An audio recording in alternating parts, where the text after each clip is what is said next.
When a dog owner returns home from vacation, he's horrified to see blood on his walls. He looks at his German Shepherd and realizes the shocking truth. James stepped through his front door. The break had done him the world of good, but it was sure nice to be home now, and he couldn't wait to be reunited with his German Shepherd Max. As soon as the door closed behind him, though, something didn't feel right. His home was silent. Max hadn't even come to greet him.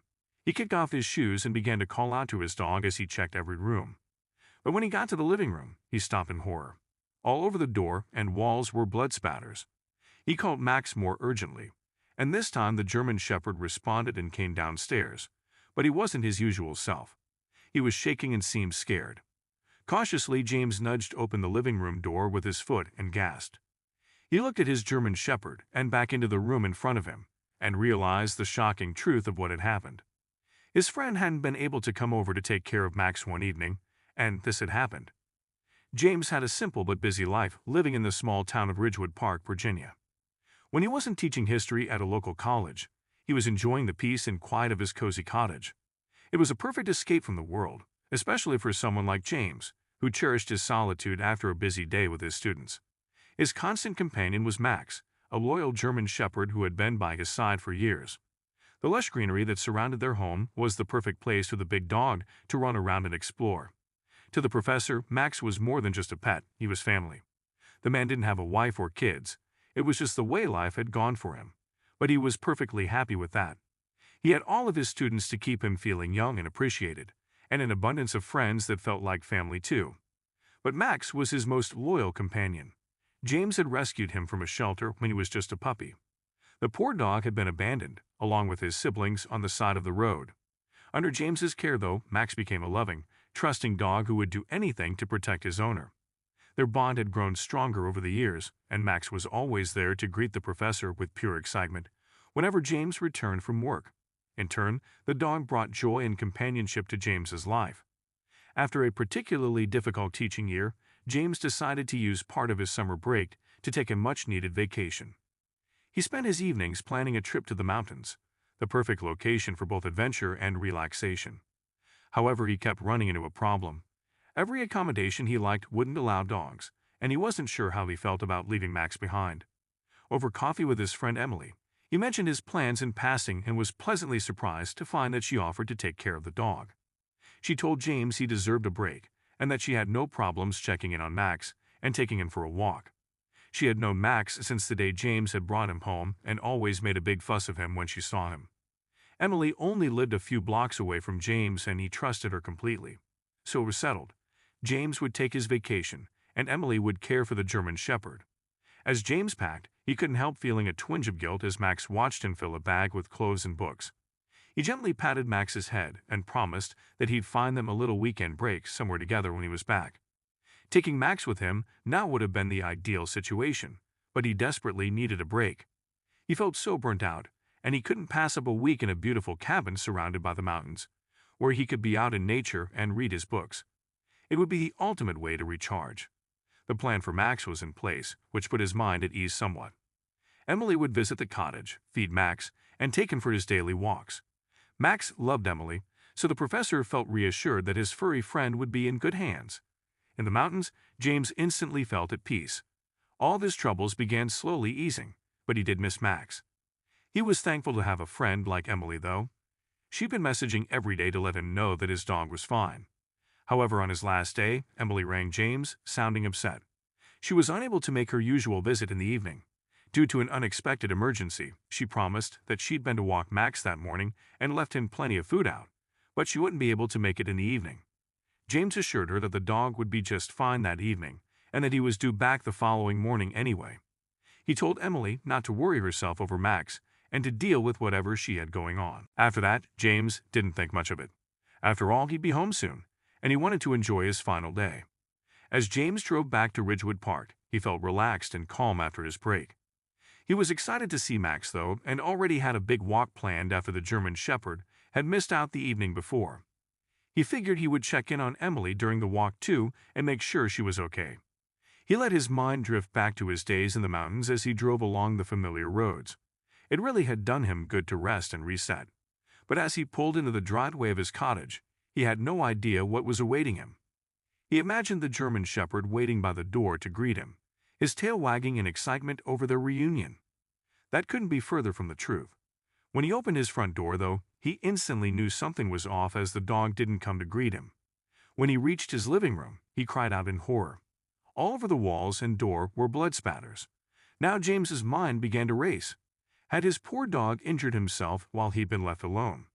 Is that why he wasn't responding to his calls? James tried one last time to summon Max. He called out his name urgently and listened. A noise from upstairs alerted him to movement, and soon he heard the familiar thud of paws coming down the stairs. His relief at seeing Max was short-lived, though, as he quickly checked him over for injuries. The dog seemed to be fine, which meant there had to be another explanation for all the blood. But what could it be? It was a gruesome sight to come home to, and James wasn't sure that he wanted to see what was behind the living room door.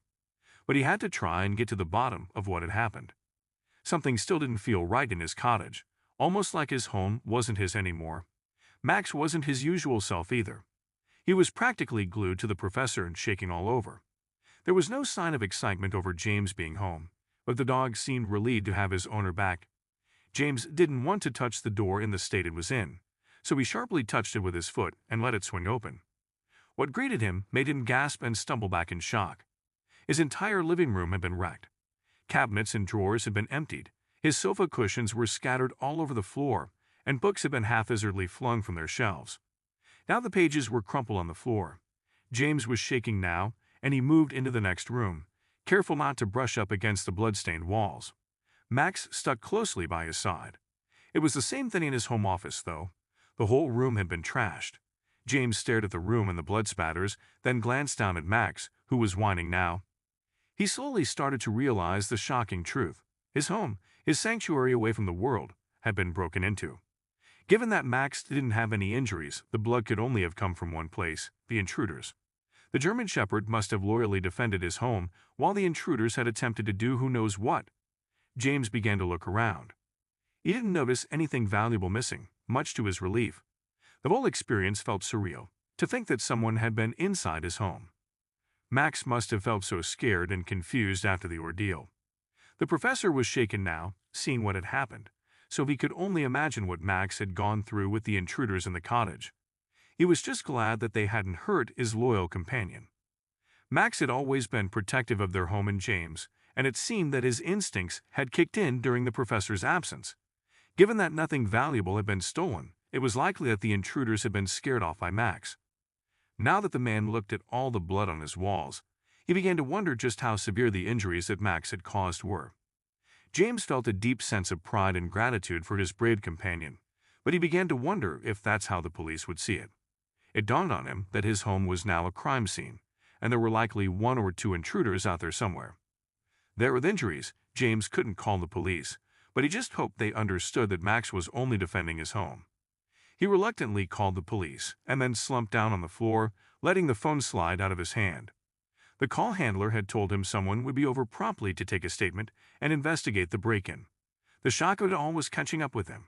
As Max gently nudged him, he placed an arm around the dog and let all of his emotions come out. He had gone on vacation to escape from all the stress he'd been feeling, but he'd come back to something far worse. Worse still, now there was a chance his dog would be in trouble for hurting someone when it was the intruders who were in the wrong.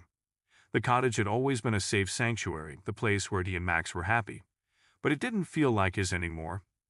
To think that someone had been through all of his things and trashed everything was one of the worst feelings he'd ever experienced. There was a soft knock on the door, and a familiar voice announced her arrival as she let herself in.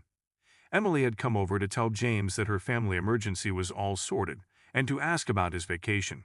But she got the shock of her life when she found her friend slumped on the floor, shaking and crying, while the dog lay beside him. She rushed straight over and wrapped James in a hug while the man cried. It was only then that she noticed all the blood on his walls and the color drained from her face. She leaned back and asked her friend if he or Max were injured. When he shook his head to indicate no, Emily gently asked what had happened. She listened in shock as James told her his home had been broken into. Max must have tried to defend himself. She couldn't believe it. The one night, she hadn't been able to come over, and this had happened. Was this all her fault? James was quick to reassure her that the break-in had nothing to do with her. The intruders would have likely still done it even if she'd taken Max on his evening walk. Worse, it could have happened while she was in the house, and who knows what would have happened. Their heart-to-heart was soon interrupted, though, by a loud knock on the door. It had to be the police. Emily gave her friend's hand a reassuring squeeze. She knew he was worried about Max, and she was too, although she hadn't let on to that fact. Surely the police would be able to see that the German Shepherd was only protecting his property and wouldn't side with the intruders. Thankfully, James had nothing to worry about, as the officers praised Max for his actions and informed James that they would alert local hospitals to watch for anyone seeking treatment for dog bites. Hopefully, they'd be able to capture the intruders and take them in for questioning. The police began to gather evidence and look for fingerprints. Then they took a statement from James, though he wasn't able to give them much information. They'd also asked Emily if she'd seen anything suspicious during her visits with the dog, but she hadn't noticed anything either. All they could do now was wait and see if anyone showed up at a hospital. With the police gone, James looked around at the dire state of his home, but he couldn't even bring himself to tidy up. He didn't want to be in his cottage right now, and being the good friend she was, Emily could sense his discomfort. She told James that she wasn't taking no for an answer, that he and Max had to move in with her for a while. So as the professor gathered some clean clothes, Emily began to load Max's food, his bed, and a few toys into her car. It was the least she could do for them. It was clear James was very shaken by the whole thing, and Max seemed affected too. Emily was more than happy to have them living with her until they felt like they could return to the cottage. Over the next few days, James tried to get himself back into some sort of routine. Being at Emily's was definitely helping, and it was nice to have someone else around. Little did he know that Emily had also been making sure the cottage was ready for his return, whenever that might be. She'd spent countless hours cleaning the whole place, tidying up, repairing or replacing broken items, and finally scrubbing and repainting the walls. When she'd finished, the cottage was back to its usual cozy look, with no trace of any intrusion. She had also been researching security systems and had passed some information over to James, encouraging him to take action to make the cottage safer. As weeks passed, life began to slowly return to normal. The police were still on the lookout for the intruders, but there had been no new developments. Given the amount of blood he'd seen on his walls, James was shocked that no one had gone to the hospital with bite injuries. He could only assume that the intruders had figured they'd probably get caught. James decided to follow Emily's advice and install a security system in his home to prevent future break-ins. He also made sure to take Max on longer walks, allowing him to release any pent-up energy and continue their training sessions to keep him engaged and remind him that he wasn't at fault. The first time he stepped foot inside his cottage again, he was shocked to see what Emily had done. He had no idea that she'd been around and tidied the whole place up, but he was surprised to find that she'd also added some cozy extras for his return. New cushions lined the sofa, and the log burner had a fresh pile of logs waiting next to it. He smiled. Emily had been a real angel throughout all of this. He had no idea how he would thank her. He found that the pair had gotten even closer since the break-in, and although he was getting ready to return to his cottage, he now felt like he would miss Emily when he left. On the first evening back in his cottage, James sat by the fireplace with Max at his feet and reflected on the events of the past few months. He felt grateful for the support of Emily and the bravery of Max. The break-in had been a frightening experience, but it had also brought about positive changes in his life and got him thinking about a few things. Emily had always been a close friend, but their relationship had changed now. He'd been thinking about doing something for quite a while. He picked up his phone and messaged Emily, asking if she'd like to go out to dinner on Friday. He felt like it was a risky move that could potentially ruin their friendship, but he was developing feelings for her, and the break-in had taught him that life was too short to have regrets. His phone buzzed immediately, and when he looked at the response, he felt his heart soar. Emily replied that she would love to go for dinner. Maybe this was the start of more than just a friendship. Then, Max began to wag his tail as if he could sense his friend's happiness.